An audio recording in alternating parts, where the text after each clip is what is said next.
Hola oyentes de Radio Sefarad, volvemos a hablar con Ricardo López Gotti sobre este nuevo desorden mundial que nos acoge en estos tiempos. ¿Qué tal, Ricardo? Hola Jorge, ¿cómo estás? Bueno, se han cumplido 4 años de la invasión rusa a Cuatro, Ucrania. 4 meses, Cuatro 4 meses. meses, perdón, se me está haciendo largo, sí.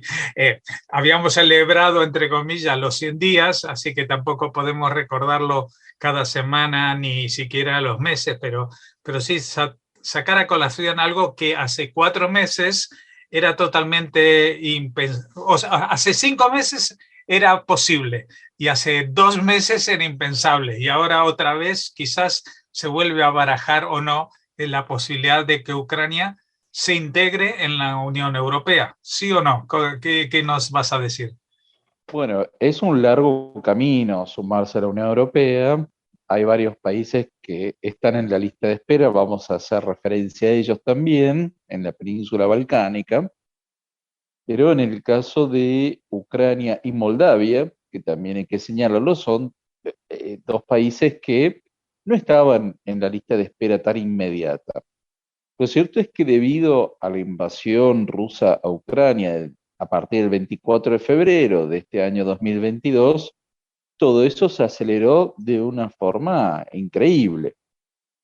Claramente no era parte de los supuestos motivos de Putin para realizar esta invasión, porque el objetivo era que Ucrania no se integrara a la OTAN, pero lo cierto es que el, lo que ha ocurrido a lo largo de esta guerra ha acelerado bastante esa candidatura.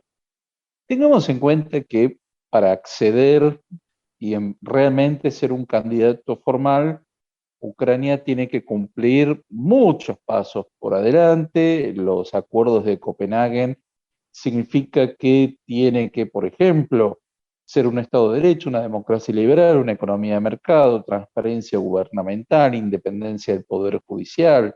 Se tienen que llevar adelante muchas reformas. En particular le están pidiendo en lo inmediato una transparencia del Poder Judicial y todo lo que tiene que ver con su independencia respecto a los otros poderes. Pero bueno, lo cierto es que es algo bastante auspicioso que se haga en este momento. Lo mismo ocurre para Moldavia, que también es un país que aparentemente está en la mira del expansionismo de Putin por esta región de Transnistria sobre la que ya hemos hablado previamente. De modo que estos dos países ya están en la lista de espera por una vía aparentemente rápida.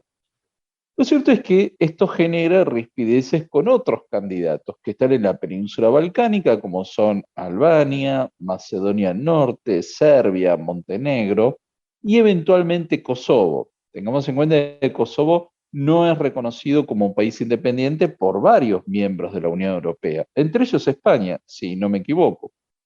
De modo que los que más han puesto el grito en el cielo son los gobiernos de Albania, Macedonia del Norte, Serbia, y aquí vamos a hacer algunas puntualizaciones, porque en el caso de Serbia es un país que no solo la opinión pública, sino los sucesivos gobiernos han tenido una postura bastante cercana a la de Vladimir Putin y lo que ha acontecido en Rusia ya desde la propia disolución de Yugoslavia, ya desde la guerra de Yugoslavia de los años 90. De modo que toda la postura que ha ido teniendo bastante ambigua el gobierno de Serbia en estos 4 meses ha llamado mucho la atención y ha debilitado la posibilidad de que Serbia se integre en la Unión Europea, por lo menos en el futuro próximo. Y yo querría también señalar que Serbia forma parte de algunas estructuras de defensa conjunta con Rusia. Son las operaciones militares llamada Hermandad Eslava, que ha hecho ejercicios conjuntos en territorio de Bielorrusia, junto a Rusia. Estamos hablando de los años 2020, 2021. Es decir, es demasiado reciente todo esto como para que se pueda olvidar y obviar. El caso de Serbia tiene esta particularidad y sobre todo en una guerra en la que no hay muchos grises, es decir, es blanco o negro, claramente y sobre todo para el continente europeo. Pero las candidaturas de Albania y en particular de Macedonia del Norte, tienen el obstáculo interpuesto por Bulgaria. ¿Qué es Macedonia del Norte, no? Porque quizás nos hemos perdido un poco al respecto. Fue una de las tantas repúblicas que integró Yugoslavia en el pasado, la República Federativa de Macedonia, que durante muchos años no tuvo un nombre formal, es decir, se llamaba Ex República Federativa Yugoslava de Macedonia, lo cual en sí mismo no es un nombre, pero que finalmente tuvo que tomar el nombre de Macedonia del Norte porque era una cuestión que vetaba el gobierno de Grecia. ¿Qué ocurría? En Grecia hay una región llamada Macedonia, de modo que lo que planteaban en Grecia es, ojo con reconocer la República de Macedonia con ese nombre, porque eventualmente se abren las puertas al futuro de que reclame toda la región de Macedonia. De modo que finalmente se optó por esta solución de Macedonia Norte.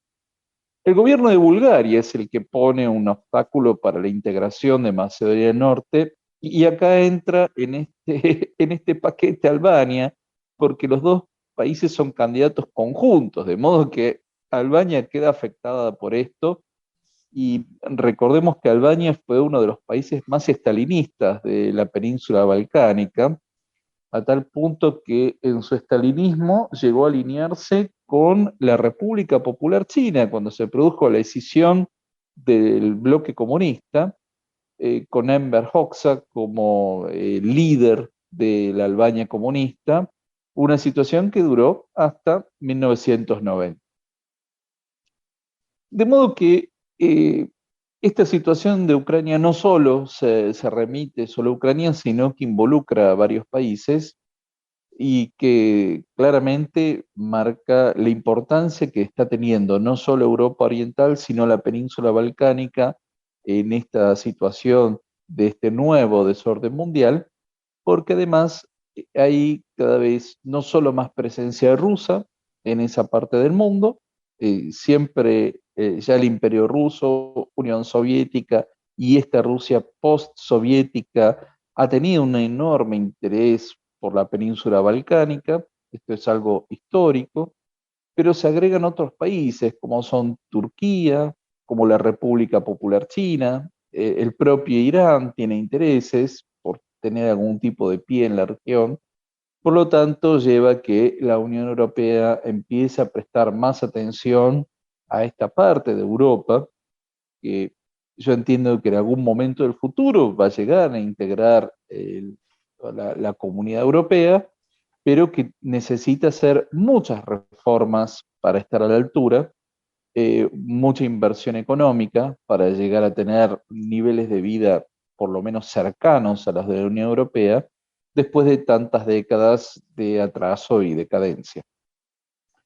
Bueno, el tema es que también la Unión Europea en sus últimas ampliaciones hasta los 27, que ahora son 26 después de la retirada británica, los países que se incorporaron eh, no están todavía al mismo nivel todos. Es decir, mencionábamos antes, por ejemplo, a Bulgaria. Hay muchos países todavía que tienen, o Rumanía, que mantienen una diferencia muy notable, no solamente en el aspecto económico, sino en la mentalidad de la población, en el concepto político quizás. Es como que siempre se ha visto que el pequeño grupo inicial de la Unión, que eran países muy ricos, pues podía traer eh, una, una posición económica muy mejorada a la región. Pero quizás esto también condicionado por la última crisis económica y ahora por la crisis que provoca la invasión en Ucrania, pues evidentemente esto va a influir en la voluntad y en la velocidad de absorción de estos países, ¿no? Sí, claramente la integración en la Unión Europea significa la importación de muchas instituciones desde el punto de vista político, lo que no necesariamente se transforma inmediatamente en un cambio en el comportamiento. Yo creo que eso va a tomar varias décadas, que se vaya transformando realmente en Estados de Derecho, democracia liberal y economía de mercado. Tengamos en cuenta que estos países aún están en una transición a la economía de mercado porque la vieja nomenclatura se han transformado en empresarios prebendarios del poder, de modo que ir transformando todo esto en economías competitivas, abiertas y donde realmente haya una iniciativa privada fuerte y vigorosa, todavía va a llevar mucho tiempo. Pero creo que el costo de tenerlos afuera de la Unión es mucho más alto que el de tenerlos dentro.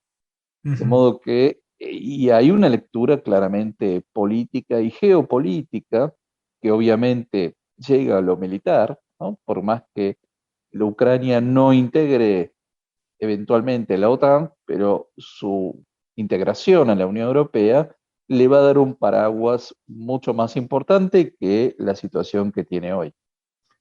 Y una última pregunta ya en el borde de la utopía. En esta integración europea nunca va a participar Rusia. Sería lo ideal, sería lo ideal. Ahora, ahí sí que tendría que haber un cambio de mentalidad muy fuerte en Rusia, pero sería lo ideal. Lo ideal sería que Rusia se integrara a la Unión Europea y a la OTAN, y ese sería un mundo mucho más estable, democrático y pacífico.